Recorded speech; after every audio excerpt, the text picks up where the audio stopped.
Hello ഗുമേറ്റ്സ്. അങ്ങനെ Chennai super കിങ്സിനെ 7 wicket നേടുന്നത് ലക്നൗ സൂപ്പർ ജയൻസ് അവരുടെ സീസണിലെ 4ാം ജയം സ്വന്തമാക്കിയിരിക്കുകയാണ്. ഇന്നത്തെ മത്സരം തോറ്റതോടുകൂടി ചെന്നൈയുടെ പ്ലേ ഓഫ് സാധ്യതകൾക്ക് മങ്ങലേറ്റിരിക്കുകയാണ്. ഇനിയുള്ള 2 മത്സരങ്ങൾ ജയിച്ചാൽ തന്നെ ചെന്നൈക്ക് പ്ലേ ഓഫിൽ എത്താനാകും. അത് 2 മത്സരങ്ങൾ എന്ന് പറഞ്ഞാൽ നല്ല കിടിലൻ ടീമുകളായിട്ടാണ്. അതായത് ടോപ്പ് 4ലുള്ള സൺറൈസേഴ്സ് ഹൈദരാബാദും ഗുജറാത്ത് ടൈറ്റൻസുമായിട്ടാണ് ഇനിയുള്ള 2 മത്സരങ്ങളും. അപ്പോൾ ചെന്നൈ കുറച്ച് വേർക്കേണ്ടി വരും പ്ലേ ഓഫിലെത്താൻ. ഇന്നലെ LSGക്ക് വേണ്ടി തുടക്കം മുതലേ തകർത്തടിച്ച നമ്മുടെ ഓസ്ട്രേലിയൻ ഓൾറൗണ്ടറായ മിച്ചൽ മാർഷാണ് നമ്മുടെ പ്ലെയർ ഓഫ് ദ മാച്ച് ആയത്. 38 പന്തിൽ 9 ഫോറും 7 സിക്സും ഉൾപ്പെടെ 90 റൺസാണ് ഇന്നലെ ലക്നൌവിന് വേണ്ടി ഈ ഒരു ഓസ്ട്രേലിയൻ ഓൾറൗണ്ടർ നേടിയത്.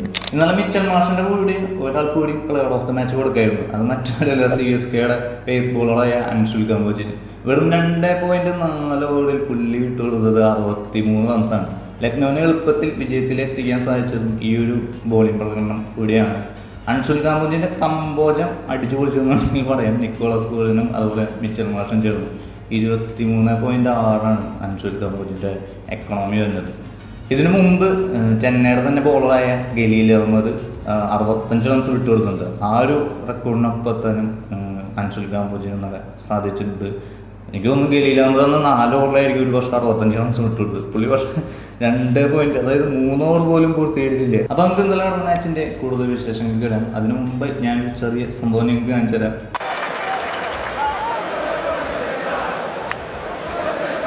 അതെ, ഇത് ജസ്റ്റ് AI വെച്ചൊരു ക്രിയേറ്റ് ചെയ്ത സംഭവമാണ്. അല്ലാണ്ട് ഞാൻ ഒരു മാച്ച് കാണാൻ പോയതൊന്നുമല്ല. നിങ്ങൾക്ക് എവിടെ അറിയാൻ ട്രെൻഡിങ് ആയിരിക്കുന്ന ഒരു സംഭവമാണ്. അപ്പോൾ ചാനലൊന്ന് സബ്സ്ക്രൈബ് ചെയ്യുക, ലൈക്ക് ചെയ്യുക, മത്സരത്തെക്കുറിച്ചുള്ള അഭിപ്രായങ്ങളൊക്കെ ഒന്ന് കമന്റ് ചെയ്യുക. അങ്ങനെ ഇന്നലെ ടോസ് നേടിയ Lucknow super giants captain Rishabh Pant CSK ബാറ്റിങ്ങിനൊക്കെയായിരുന്നു. CSKക്ക് വേണ്ടി ഇന്നലെ ജാമി ഓട്ടന് പകരം സ്പെൻസർ ജോൺസണും അതുപോലെ തന്നെ അഖിൽ ഹുസൈൻ ഇന്നലെ കളിക്കാൻ കഴിയില്ല. അഖിൽ ഹുസൈനെ പുറത്തിരുത്തിയാണ് ഇന്നലെ CSK. അഖിൽ ഹുസൈനെ എന്തുകൊണ്ട് കളിപ്പിച്ചില്ല എന്നുള്ള വിമർശനങ്ങളൊക്കെ പല കോണിൽ നിന്നും വരുന്നുണ്ട്.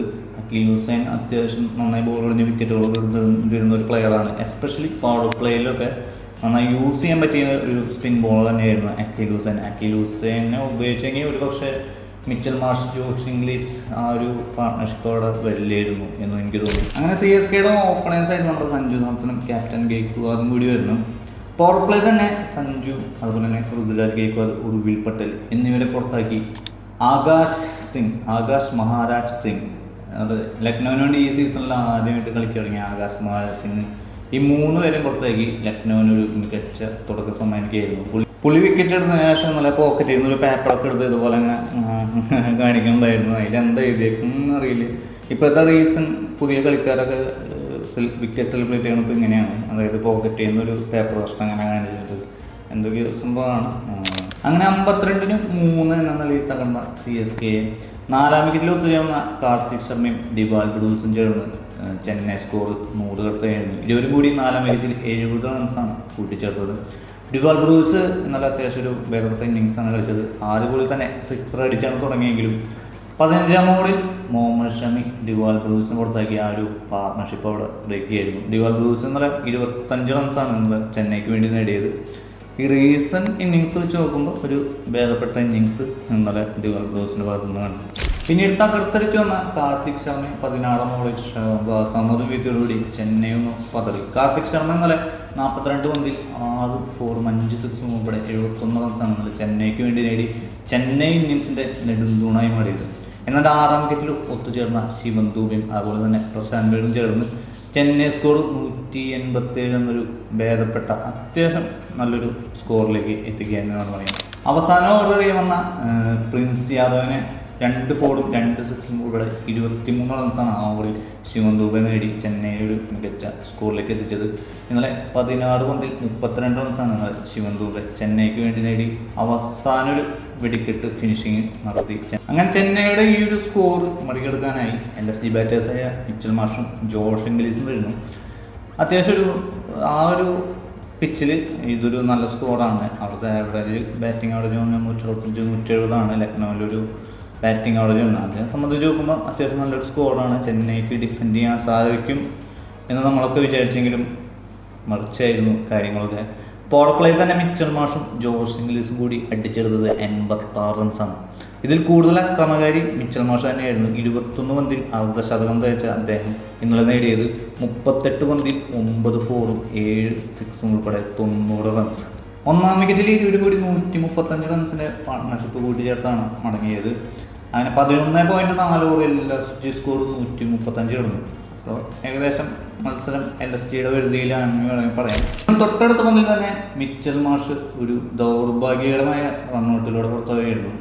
നിക്കി പി സ്ട്രൈറ്റ് അടിച്ചൊരു പന്ത് ജസ്റ്റ് ഒന്ന് ബോളറുടെ കയ്യിൽ തട്ടി നോൺ സ്ട്രൈക്കിലുള്ള സ്റ്റമ്പിലുള്ളതായിരുന്നു.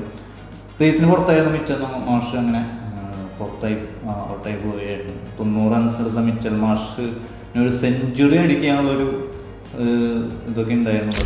തൊട്ടടുത്ത ഓവറിൽ തന്നെ സ്പെൻസർ ജോൺസൺ അബ്ദുൾ സമദിനെയും ബോൾഡാക്കിയോടെ ചെന്നൈക്കൊരു നേരിയ പ്രതീക്ഷയൊക്കെ വന്നെങ്കിലും ആ പ്രതീക്ഷകളൊക്കെ അവസാനിപ്പിച്ച് നിക്കോളാസ് പൂരാനും അതുപോലെ തന്നെ മുകുൽ ചൗധരി ഇവർ രണ്ടുപേരും കൂടി LSG ഈസിയായി വിജയത്തിലെത്തുകയെന്ന് പറയാം. എസ്പെഷ്യലി അൻഷുൽ കാംബോജ് എറിഞ്ഞ 17ാം ഓവറിൽ ജയിക്കാൻ വേണ്ടി 24 റൺസ് ബാക്ക് ടു ബാക്ക് 6 6 6 6 അങ്ങനെ 4 6 അടുപ്പിച്ചടിച്ച് നിക്കോളാസ് പൂരൻ ഈസിയായി ലക്നൗ സൂപ്പർ ജയൻസിനെ അവരുടെ 4ാം വിജയത്തിലേക്ക് എത്തുകയെന്ന് പറയാം. അങ്ങനെ ചെന്നൈയുടെ പ്ലേ ഓഫ് സാധ്യതകൾക്ക് ചെറുതായി ഒരു മങ്ങലേൽപ്പിച്ചിരിക്കുകയാണ് ഇന്നലെ ലക്നൗ സൂപ്പർ ജയൻസ്. ഇനി ചെന്നൈക്ക് 2 മത്സരങ്ങളാണുള്ളത്. ഞാൻ നേരത്തെ സൂചിപ്പിച്ചിരുന്നു. അത് ഗുജറാത്തും സൺറൈസേഴ്സുമായിട്ടാണ്. ടോപ്പ് 4ലുള്ള 2 ടീമുകളാണ് G ടീം സൺറൈസേഴ്സും. അപ്പോൾ ചെന്നൈ നല്ല കളി കളിച്ചാൽ തന്നെ രക്ഷയുള്ളൂ. അപ്പോൾ അടുത്തൊരു മാച്ചിൻ്റെ വിശേഷങ്ങളുമായി വീണ്ടും കാണാം.